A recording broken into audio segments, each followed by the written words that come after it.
السلام علیکم ورحمۃ اللہ وبرکاتہ۔ اگر آپ روزانہ کی ایک صحیح حدیث سننا چاہتے ہیں تو اس چینل کو سبسکرائب کر لیں۔ شکریہ۔ بسم اللہ الرحمن الرحیم۔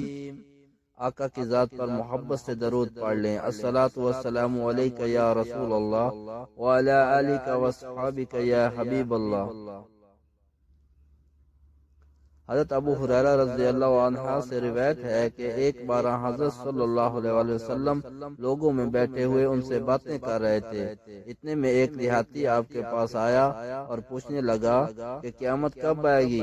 آپ صلی اللہ علیہ وسلم اپنی گفتگو میں مصروف رہے۔ بعض لوگ جو مجلس میں تھے کہنے لگے آپ صلی اللہ علیہ وسلم نے دیہاتی کی بات سنی لیکن پسند نہیں کی، اور بعض کہنے لگے کہ نہیں بلکہ آپ نے اس کی بات سنی ہی نہیں۔ جب آپ اپنی باتیں پوری کر چکے تو میں سمجھتا ہوں کہ آپ صلی اللہ علیہ وسلم نے یوں فرمایا وہ قیامت کے بارے میں پوچھنے والا کہاں گیا؟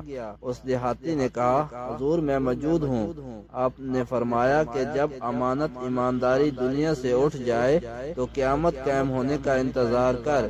اس نے کہا ایمانداری اٹھنے کا کیا مطلب ہے؟ آپ صلی اللہ علیہ وسلم نے فرمایا کہ جب حکومت کے کاروبار نالائق لوگوں کو سونپ دیے جائیں تو قیامت کا انتظار کر۔